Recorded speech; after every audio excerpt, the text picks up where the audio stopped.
Mi nombre es María Cruz, aunque las calles de este barrio olvidado por la luz me conocen por otro nombre, la Monja Negra. Mi historia no es una de milagros divinos, sino de una fe forjada en el fuego del dolor y la injusticia.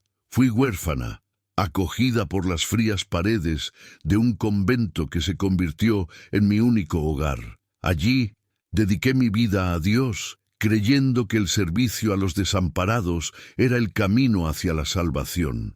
Sin embargo, lo que encontré más allá de las puertas del convento fue un mundo donde las oraciones se perdían en el eco de los disparos. Si te has conectado con el inicio de este relato, te pido que te suscribas al canal y comentes desde dónde me estás escuchando.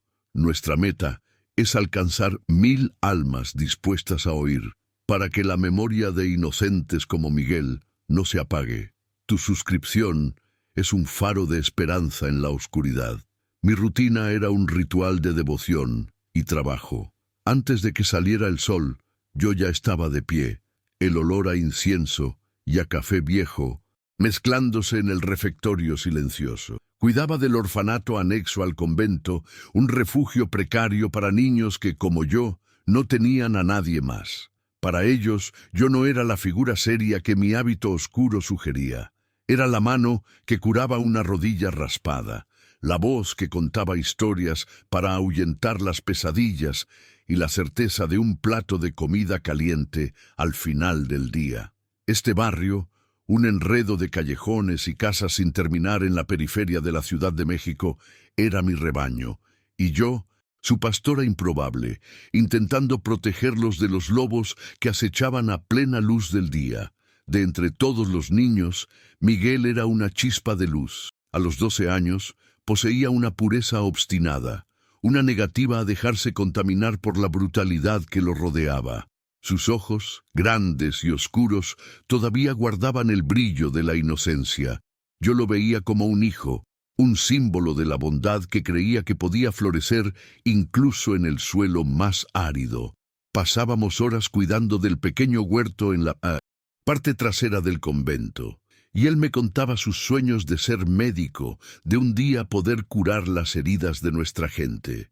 Él era la personificación de mi fe, la prueba viviente de que valía la pena luchar, de que la esperanza no era una ilusión tonta, sino una semilla que solo necesitaba cuidado para germinar y convertirse en un árbol fuerte. El convento era una isla de paz decadente en un océano de caos. Sus muros de piedra, antiguos y manchados por el tiempo, parecían absorber los ruidos de la calle, el sonido de las sirenas lejanas, la música alta que se escapaba de los bares y el rugido de las motocicletas. Adentro, el tiempo corría diferente, marcado por el toque de las campanas y el susurro de las plegarias. Pero afuera, el barrio pulsaba con una energía febril y peligrosa. Grafitis de santos y de la Virgen de Guadalupe competían por espacio en los muros con los símbolos del cartel Los Espectros, un recordatorio constante de que dos fuerzas antagónicas luchaban por el control del alma de aquel lugar, una prometiendo la vida eterna y la otra el poder efímero y la muerte segura. La presencia de los espectros era como un cáncer, silencioso al principio, pero que poco a poco se extendía por cada callejón y vereda. Eran los dueños de la vida y de la muerte. Ofrecían trabajo a los jóvenes, convirtiéndolos en halcones, sus ojos y oídos en las esquinas, a cambio de algunas monedas y la ilusión de pertenencia. Quien se negaba era marcado, quien se oponía desaparecía. El miedo era la moneda corriente y el silencio, la ley. Yo veía el terror en los ojos de las madres, la resignación en los hombros caídos de los padres y la falsa arrogancia en los rostros de los muchachos que cambiaban la escuela por la esquina, la mochila por el radio comunicador. La comunidad callaba, rezando para que la violencia no llamara a su puerta. Mi fe siempre fue una fuerza práctica, una convicción de que Dios nos dio manos para trabajar, no solo para juntarlas en oración. Creía que la caridad, la compasión y la perseverancia eran las verdaderas armas contra el mal. Discutía con Dios en mis plegarias, cuestionaba su silencio ante tanto sufrimiento, pero siempre concluía que Él nos daba la fuerza para soportar y el coraje para actuar. No esperaba milagros, intentaba ser el milagro en la vida de aquellos niños. Limpiaba sus heridas, aplacaba su hambre y les enseñaba a leer y a escribir, creyendo que la educación era la única ruta de escape de aquel destino que parecía trazado a hierro y fuego por el cartel. El padre Francisco, mi mentor y la figura paterna que la vida me dio, sentía la oscuridad que se avecinaba. Ciego desde hacía casi una década, su percepción se había agudizado para los matices del alma humana. «Cuidado, María», me decía durante nuestras conversaciones en el patio, mientras sus manos temblorosas recorrían las cuentas de un rosario gastado. «El mal que asola este lugar es como el polvo. Entra por las rendijas, se instala en el corazón y enturbia la visión. No dejes que la rabia por este mundo te haga olvidar las enseñanzas de Cristo. El perdón es nuestra más poderosa oración». Sus palabras eran un bálsamo y una advertencia, un intento de anclar mi alma en la luz, sin saber que pronto sería arrastrada a las profundidades de la noche. La última tarde de paz fue bañada por una luz dorada que pintaba las paredes del convento con tonos de melancolía y belleza. Desde mi pequeña oficina observaba a Miguel en el patio, corriendo detrás de una gastada pelota de fútbol con los otros niños. Su risa resonaba en el aire, pura y contagiosa, un sonido que parecía capaz de purificar toda la maldad del mundo. En ese momento no era un huérfano de un barrio violento, era solo un niño, lleno de vida y de sueños. Guardé esa imagen en mi corazón como un tesoro, sin saber que sería el último recuerdo de un tiempo que estaba a punto de ser destrozado, la última nota de una canción de inocencia antes del silencio ensordecedor de la tragedia que se aproximaba. La oscuridad llegó una tarde de martes, disfrazada en la banalidad de dos hombres apoyados en un muro grafiteado cerca del mercado. Eran miembros de bajo rango, de los espectros, con el veneno de la autoridad brillando en sus ojos. Acorralaron a Miguel cuando regresaba al convento con una bolsa de panes. La propuesta fue hecha sin rodeos, un ultimátum disfrazado de invitación. Él sería el nuevo halcón de esa calle. El terror paralizó al niño, pero algo dentro de él, una semilla de dignidad que yo había regado con tanto esmero, lo hizo levantar la barbilla. Con voz temblorosa pero firme, se negó. Sor María me enseñó que Dios nos dio manos para construir, no para vigilar la destrucción de los otros. Esa frase, un eco puro de mis enseñanzas, fue su sentencia de muerte.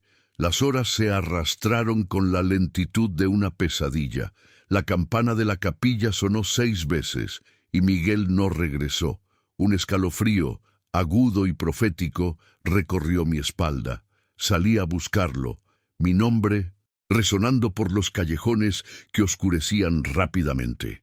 La gente desviaba la mirada, las puertas se cerraban a mi paso, y el silencio de la comunidad era una confesión colectiva de miedo. Lo encontré en el lugar más cruelmente simbólico que podrían haber elegido, caído en la entrada de nuestra pequeña capilla como una ofrenda profana. Su pequeño cuerpo estaba encogido, y la bolsa de panes esparcida a su lado. En su mano, aún cerrada con rigor, estaba la pequeña cruz de madera que yo le había dado, la pureza de su fe confrontada con la más abyecta brutalidad. La llegada de la policía fue una farsa dolorosa. 2 patrullas, con las luces parpadeando, rasgando la noche con una urgencia que no se reflejaba en los gestos de sus ocupantes.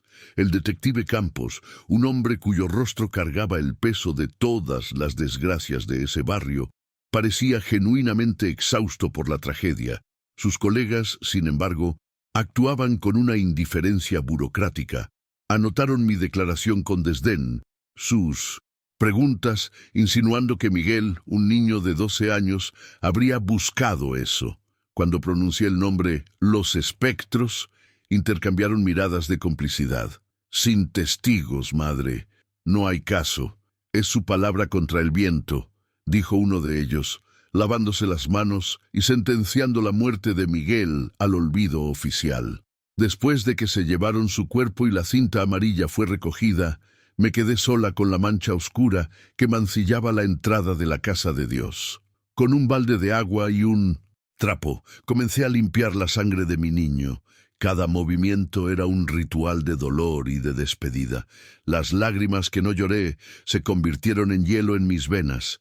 De rodillas en el suelo frío y limpio, ante el altar y la imagen de un Cristo sufriente, mis manos se juntaron. Pero la oración que salió de mis labios no era de perdón o de súplica por consuelo. Era un juramento. Señor, susurré al silencio de la capilla, tú predicaste poner la otra mejilla, pero ya no hay más mejillas que poner. Si quieres justicia en esta tierra, tendrás que ensuciar mis manos. En ese instante, la mujer que yo era murió junto con Miguel. El luto dio paso a una claridad terrible, una lucidez forjada en el más profundo dolor. La fe que me sostenía no se rompió, se transformó en un arma.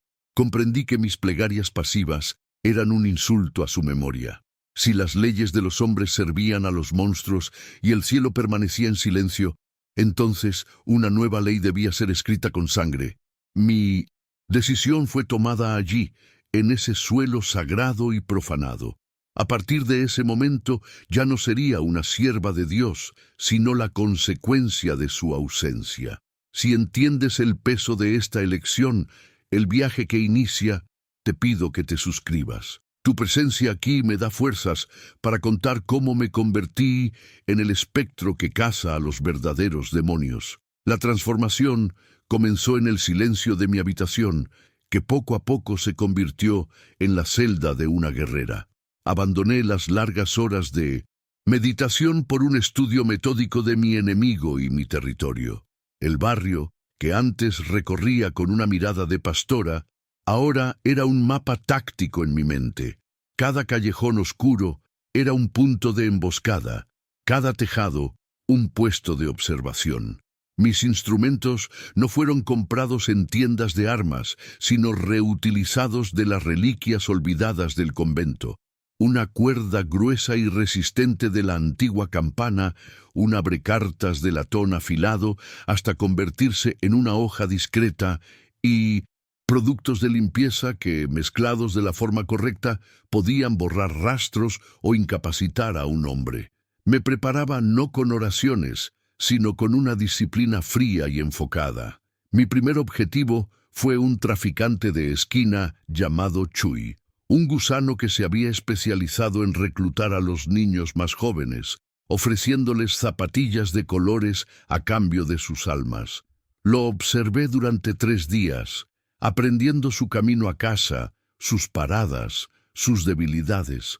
El miedo era un nudo helado en mi estómago, un susurro constante que me recordaba mi fragilidad, la monja que todavía era bajo la furia, pero la imagen del rostro de Miguel, pálido y sin vida, era un fuego que ardía más fuerte, consumiendo cada partícula de vacilación.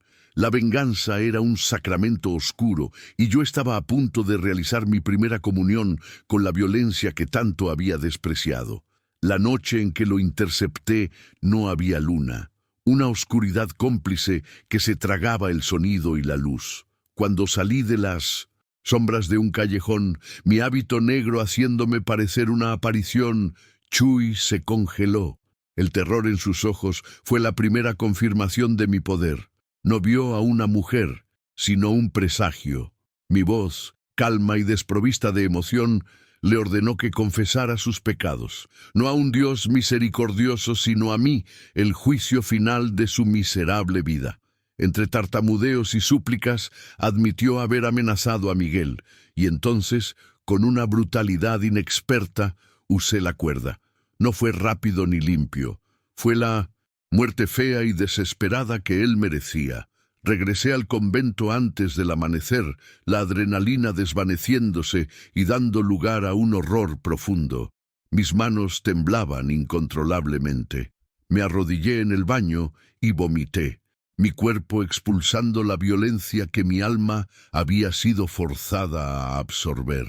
Me lavé las manos con una furia impotente, frotando la piel hasta dejarla en carne viva, como si pudiera borrar el tacto de la cuerda, la sensación de la vida extinguiéndose a través de mi fuerza.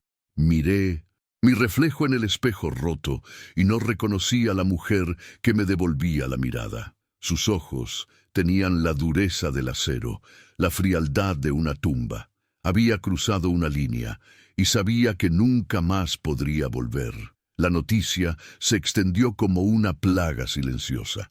El cuerpo de Chuy fue encontrado al amanecer, y aunque nadie hablaba abiertamente, la historia se contaba en susurros, en los mercados y en las filas para recoger agua.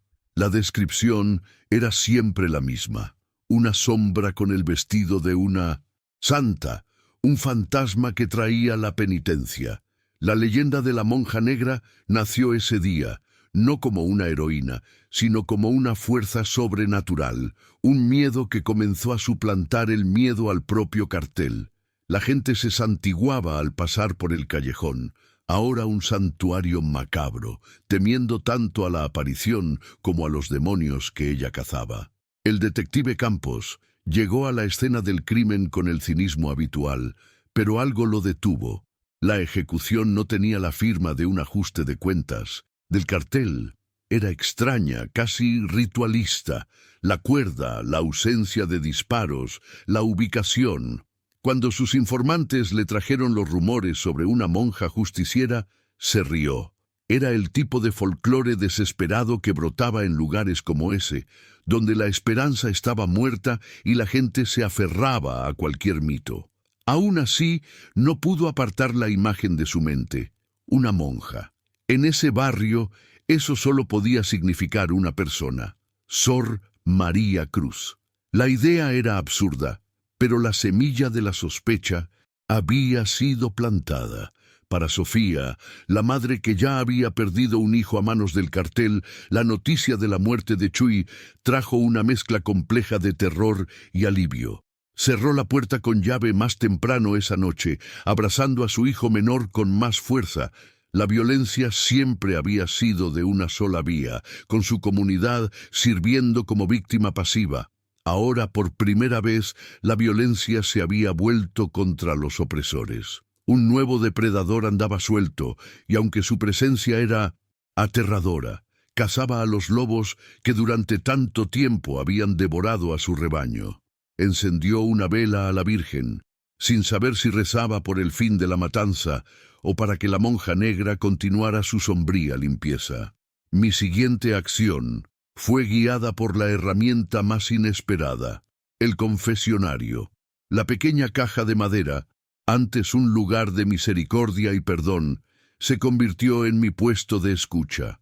Una mujer, llorando, confesó su complicidad al esconder paquetes para un conductor del cartel a cambio de medicinas para su esposo. Escuché sus pecados, ofrecí la absolución de Dios y luego usé su información para planear mi siguiente ataque. La ironía era corrosiva. Usaba el sacramento más sagrado como un arma de guerra, transformando la búsqueda de redención en una fuente de inteligencia táctica. Con cada confesión me alejaba más de Dios y me acercaba más a la mentalidad de mis enemigos. El conductor, un hombre corpulento llamado Beto, que usaba su camión de verduras para transportar drogas, fue el segundo. Esta vez fui más eficiente. Saboteando el motor de su camión en una carretera desierta, lo esperé.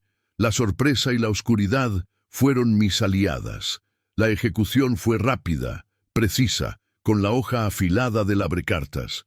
Estaba aprendiendo, adaptándome a la lógica de la caza. Mi corazón aún latía descontroladamente, pero mis manos estaban firmes. El remordimiento todavía me visitaba en las largas noches de insomnio, pero era sofocado por la sensación de propósito, por la creencia distorsionada de que estaba reequilibrando una balanza terriblemente injusta. Con cada acto refinaba mi código. No era una asesina indiscriminada, era un juez. En cada cuerpo dejaba una pequeña cruz de madera, la misma que Miguel sostenía cuando murió. Era mi firma, un mensaje para el cartel y para la comunidad. Dejaba claro que aquella no era una violencia aleatoria, sino un acto de retribución divina y deliberada. Mi regla más importante, sin embargo, era la protección de los inocentes. Aborté un ataque planeado contra un cobrador de extorsiones porque su hijo pequeño estaba con él en el coche. La vida de un niño era la frontera moral que me negaba a cruzar, el último vestigio de la mujer que había sido. Las noticias de mis acciones llegaron a oídos de Ricardo El Silencio Vargas, sentado en su lujosa hacienda, lejos de la suciedad de las calles que controlaba. Al principio encontró divertida la historia de la monja fantasma, un cuento de hadas macabro, pero la muerte de Beto y la interrupción de su línea de distribución le hicieron darse cuenta de que la amenaza era real. La audacia y la eficiencia del asesino lo intrigaban. No estaba enojado, sino ofendido. Alguien se había atrevido a desafiar su poder en su propio territorio. Con una calma espantosa, ordenó a sus hombres que encontraran a esa aparición y se la trajeran, queriendo mirar a los ojos de aquel que se atrevía a cazar a sus hombres. En el convento, el padre Francisco sentía el cambio en mí. No podía ver la oscuridad en mis ojos, pero podía sentirla en mi presencia. Estaba más silenciosa, más distante. Mi participación en las misas era mecánica, y mis manos, que él sostenía durante las oraciones, estaban ásperas y callosas. «Hay una rabia fría en este barrio, María», me dijo un día, su cabeza ciega vuelta en mi dirección. «Una justicia que no viene de Dios. Rezo para que no haya encontrado refugio en tu corazón». Sus palabras eran como agujas, tocando el nervio expuesto de mi culpa. Yo desviaba el tema, pero sabía que él, de alguna manera, veía la verdad. Me estaba convirtiendo en aquello que cazaba. Las noches estaban llenas de pesadillas donde veía el rostro de Miguel, pero cuando se giraba hacia mí, sus ojos eran los de Chuy, llenos de terror. La violencia era una droga, y con cada ejecución necesitaba más para saciar la sed de justicia que se había vuelto indistinguible de la sed de sangre. La línea entre la venganza por Miguel y el exterminio del mal se había borrado por completo. Me convertí en un fantasma, y sé que muchos de los que me escuchan se sienten así, invisibles en sus propias luchas. Si mi viaje para ser vista, para hacer la diferencia, significa algo para ti, suscríbete. Cada nuevo nombre es un recordatorio de que no estoy sola en esta oscuridad. El detective Campos encontró la segunda cruz de madera en el cuerpo de Beto. La firma era inconfundible. El rumor absurdo de la monja justiciera comenzó a parecer menos fantástico y más como una posibilidad aterradora. Revisó sus archivos conectando los objetivos a la misma célula de los espectros. Sacó el expediente sobre el asesinato de Miguel, el niño del orfanato de Sor María. Las piezas comenzaron a encajar de una manera que desafiaba la lógica, pero que poseía una terrible simetría poética. Decidió que necesitaba entender a la mujer en el centro de todo esto. La monja de luto que todos describían como una santa. Para forzarme a salir de las sombras, el silencio decidió dar un ejemplo. Eligió un objetivo que simbolizaba a la comunidad, el dueño de una pequeña tienda de abarrotes, un anciano que se había retrasado en el pago de la protección. Sus hombres lo golpearon a plena luz del día, frente a sus vecinos, a su familia. Fue un acto de pura crueldad, diseñado para restablecer el miedo, para recordar a todos quién gobernaba realmente esas calles. Quería demostrar que ningún ángel de la guarda podría protegerlos, que el único poder real era el suyo, y que la esperanza era una debilidad que sería castigada con salvajismo. El acto del silencio tuvo el efecto contrario en mí. La visión del cuerpo roto del viejo tendero no me intimidó. Encendió un incendio en mi alma. El dolor de la comunidad era mi dolor, y su humillación era un insulto personal. Mi misión, que había comenzado como una venganza por la muerte de un niño, ahora se expandía. Ya no se trataba solo de castigar, sino de proteger. Yo era la única que podía y quería luchar contra ellos. El silencio quería atraerme y yo iría hacia él, pero no como una polilla hacia la llama. Sería el fuego que consumiría su oscuridad de una vez por todas. Mi próximo objetivo tenía que ser más grande, un golpe que realmente los hiriera. Elegí a uno de los lugartenientes del silencio, un hombre conocido como el Perro, por su lealtad sádica. Eliminarlo requeriría más que una emboscada en un callejón. Requeriría planificación, infiltración y una frialdad que aún no sabía si poseía. Tendría que acercarme al monstruo, entrar en su mundo, usar sus propias tácticas de engaño en su contra. Era un riesgo inmenso que me llevaría más cerca del corazón del cartel y aún más lejos de mi propia salvación. Descubrí que la madre del Perro estaba internada en un hospital público, luchando contra una enfermedad terminal. Mi hábito fue la llave. Como Sor María, la visité, ofreciendo oraciones y palabras de consuelo. Me senté junto a su lecho durante horas, escuchando sus historias sobre el hijo que ella todavía veía como un niño, y no como el monstruo en el que se había convertido. Cada palabra de consuelo que ofrecía a esa señora era una mentira, una vil manipulación para obtener información sobre los horarios y hábitos de su hijo. El peso de esa duplicidad era abrumador, una nueva capa de pecado en mi alma ya sobrecargada. Con la información que recopilé, tendí una trampa. Usé un teléfono desechable para enviar un mensaje anónimo a el Perro, fingiendo ser uno de sus hombres con información sobre un traidor que estaría en un almacén abandonado en la zona industrial. Su arrogancia y paranoia eran sus mayores debilidades, y las exploté sin piedad. Preparé el lugar, creando un laberinto de sombras y puntos ciegos, transformando el espacio decrépito en mi propio campo de caza. Lo esperé, el corazón martillando contra mis costillas, el rosario enrollado en mi puño como un arma. El enfrentamiento con el Perro fue una explosión de violencia brutal. Era más grande, más fuerte, un animal acostumbrado a infligir dolor. Mi fe no me daba fuerza sobrehumana. Tuve que luchar con astucia y desesperación. Usé el entorno a mi favor, derribando estantes, cegándolo con polvo, moviéndome por las sombras que conocía tan bien. Fue una danza fea y mortal, llena de dolor y del sonido de huesos rompiéndose. Me hirió, cortando mi brazo con un cuchillo, pero el dolor solo agudizó mi enfoque, transformando el miedo en una furia salvaje y concentrada. Cuando finalmente lo dominé, caído y jadeante a mis pies, una oscuridad se apoderó de mí. Vi en su rostro el mismo terror que él había infligido a tantos otros, y una parte de mí se deleitó con ello. Por un instante consideré torturarlo para obtener la ubicación del silencio. En ese momento, en el reflejo de un charco de agua sucia en el suelo, vi mi propio rostro contorsionado por la rabia, y era el rostro de un demonio. El horror de mi propia imagen me hizo retroceder. Lo ejecuté rápidamente, no por misericordia, sino para salvarme del monstruo en el que me estaba convirtiendo. El asesinato de un lugarteniente como el Perro fue una declaración de guerra.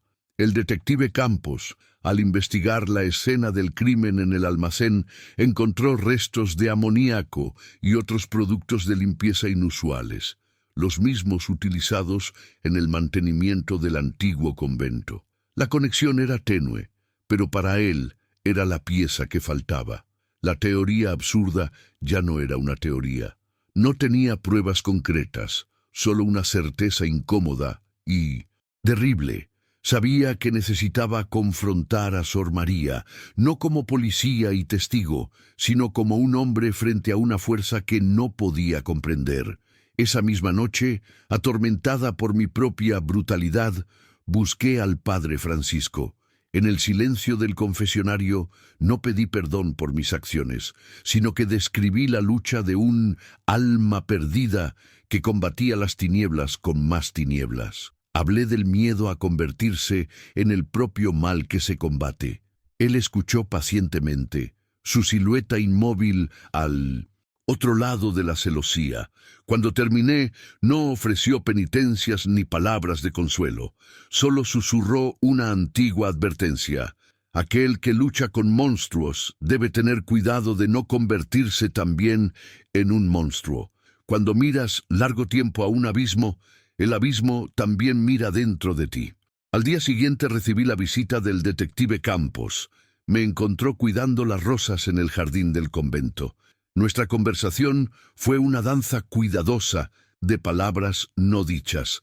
Habló sobre la violencia que asolaba el barrio, sobre la pérdida de fe en la justicia, sus ojos estudiándome, buscando una grieta en mi fachada de serenidad. Yo respondí con lugares comunes piadosos, hablando de oraciones y de la fuerza de la comunidad. Él sabía que yo mentía. Yo sabía que él sabía. Fue un punto muerto, un reconocimiento silencioso entre dos personas en lados opuestos de una ley que ya no tenía sentido. La confirmación de mi camino vino de donde menos lo esperaba. Sofía me buscó, no con miedo, sino con una gratitud contenida. Me dijo que su hijo menor había vuelto a jugar en la calle, que los hombres del cartel habían desaparecido de su esquina desde que la sombra comenzó a actuar. Quienquiera que sea, que Dios lo bendiga, dijo, con los ojos llenos de lágrimas. Sus palabras fueron como un cuchillo y un bálsamo. Me daban la certeza de que mi sacrificio estaba creando un refugio de paz para los inocentes, pero también solidificaban mi destino trágico. Para que ellos pudieran vivir en la luz, yo tendría que habitar la oscuridad para siempre. La información que necesitaba llegó a través del miedo de un hombre al borde de la muerte, uno de los sicarios del silencio que acorralé en un callejón. Con su último aliento, reveló la única debilidad de su jefe, la devoción a su difunta madre. Cada año, en la noche del Día de los Muertos, Ricardo Vargas iba solo al cementerio para honrar su memoria. Esa noche, la ciudad se había transformado. El cementerio estaba vivo, un mar de velas y flores de cempasúchil, el aire denso con el olor a copal y el sonido de guitarras melancólicas.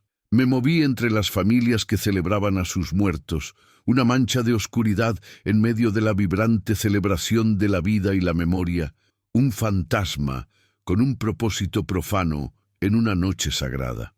El mausoleo de la familia Vargas era una afrenta de mármol en medio de las tumbas humildes, aislado en una colina barrida por el viento. Y allí estaba él, una silueta alta y oscura contra los cientos de velas que adornaban la tumba. Fiel a su leyenda, estaba solo, despojado de sus soldados, vulnerable por primera y quizás única vez en su vida.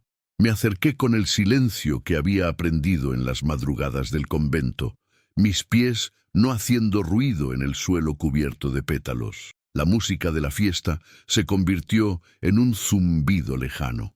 Allí, en ese pequeño pedazo de tierra sagrada, el mundo se reducía a nosotros dos, una confrontación final entre la fe rota y el poder corrupto.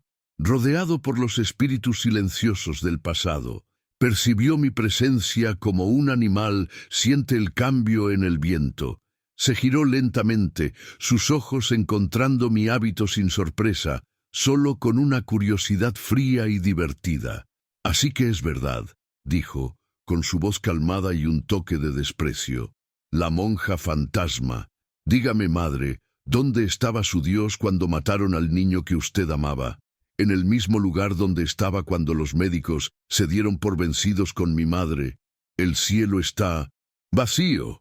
Usted le reza a la nada». Sus palabras eran cuchillas, diseñadas para cortar la base de mi convicción, para reducirme a una fanática tonta, otra víctima de la desesperanza que él mismo ayudaba a sembrar. Pero la mujer a la que se enfrentaba ya no era una sierva de Dios. Había caminado por un desierto de dolor y había salido por el otro lado, transformada. Mi voz, cuando respondí, era tan calmada como la suya, pero cargada con el peso del granito. Tiene razón. El cielo permaneció en silencio, dije, dando un paso adelante, desenrollando el rosario de mi puño. Pero yo no soy una mensajera de Dios. No he venido a traer una palabra de consuelo o una promesa de salvación. Lo encaré y por primera vez vi un destello de incertidumbre en sus ojos. Yo soy la consecuencia. Soy el eco en el vacío. Soy la deuda que ha venido a ser cobrada cuando las oraciones fallan. La máscara de indiferencia del silencio finalmente cayó, reemplazada por una furia primitiva. Atacó, y la santidad del cementerio fue profanada por una violencia cruda y desesperada. La lucha no fue una danza coreografiada, sino un choque salvaje entre dos fuerzas opuestas. Él tenía la fuerza bruta, yo tenía la agilidad nacida de la necesidad y una furia que quemaba más que cualquier dolor. Rodamos por el suelo, rompiendo las ofrendas de pan y derribando los retratos de los muertos. Las velas caían, creando pequeños charcos de fuego que iluminaban la escena con una luz infernal. Era una batalla por el alma del barrio, librada sobre los huesos de sus ancestros. Estaba herida, un corte profundo en mi hombro, manchando mi hábito de rojo, pero mi determinación era inquebrantable. Usé su peso en su contra, explotando una apertura y derribándolo con una fuerza que me sorprendió. Cayó a mis pies, el silencio, jadeante y derrotado, mirándome con una mezcla de conmoción y odio. En ese instante, al verlo despojado de su poder, entendí el verdadero costo de la justicia. Para extinguir a un monstruo, me había convertido en un espectro de mí misma, sacrificando la paz de mi alma por la paz de mi pueblo. Si crees que algunos sacrificios son necesarios, que algunas historias merecen ser contadas hasta el final, tu suscripción me ayuda a mantener esta llama encendida. Me arrodillé sobre él, el peso de mi cuerpo sujetándolo al suelo. Sus labios se curvaron en un último insulto, una última blasfemia. No respondí. Las palabras se habían acabado. Levanté el rosario, cuyas cuentas de madera habían sido transformadas en un arma letal. El crucifijo, que durante tantos años fue un símbolo de perdón y sacrificio, ahora sería el instrumento de una justicia terrenal e implacable. El objeto de mi fe se convirtió en la herramienta de mi mayor transgresión. La escena final no fue de furia, sino de una calma terrible. El sonido de la celebración lejana regresó para llenar el vacío, mientras el hombre cuyo apodo era el silencio era por fin silenciado para siempre. La muerte de Ricardo Vargas no fue celebrada con fuegos artificiales, sino recibida con un silencio atónito. La noticia se extendió como un susurro, y el imperio de miedo que había construido se desmoronó con la misma rapidez. Sin su liderazgo brutal, la célula de los espectros se fragmentó. Los lugartenientes restantes o huyeron o se volvieron unos contra otros en una lucha fratricida por el poder que se extinguió rápidamente. Una calma precaria que nadie se atrevía a nombrar descendió sobre el barrio.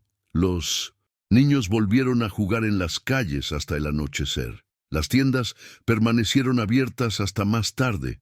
El miedo no desapareció por completo, pero retrocedió a las sombras, convirtiéndose en un fantasma de sí mismo, exactamente como yo. Había vencido, había traído la paz, pero al regresar a los muros sagrados del convento, descubrí que la guerra me había seguido. El silencio que ahora llenaba las calles de afuera hacía eco de la vasta quietud que se había instalado en mi alma. Esperaba sentir alivio, catarsis, quizás incluso un gesto de aprobación divina. En cambio, solo encontré el vacío. La conexión con Dios que había definido toda mi existencia se había roto. Rezaba, pero mis palabras eran huecas, desprovistas de fe. Había cumplido mi misión, vengado a Miguel y liberado a mi pueblo, pero el precio había sido mi propia alma. Cambié la salvación por la justicia, y el silencio de Dios era mi recompensa y mi castigo. Ya no había lugar para mí allí. El hábito negro que había sido mi armadura y mi disfraz ahora parecía un disfraz grotesco. ¿Cómo podría predicar el perdón con las manos que habían quitado vidas? ¿Cómo podría ofrecer consuelo cuando mi propio espíritu era un desierto? Tomé mi decisión en la penumbra del amanecer. No me despedí de nadie, excepto del padre Francisco. Lo encontré durmiendo en su viejo sillón, con el rostro sereno. Por un momento, envidié su paz, su fe inquebrantable.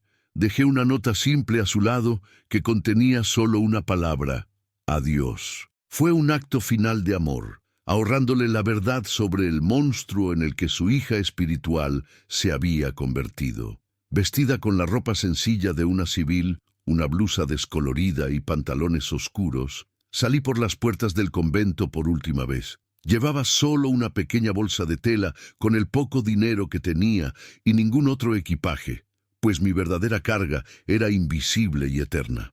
La mujer que era Sor María Cruz, la leyenda que había sido la monja negra, murió esa mañana. Me convertí en solo un rostro anónimo más en la multitud. Al final de la calle me detuve y miré hacia atrás, con la mirada fija en la cruz de piedra en lo alto de la torre de la iglesia.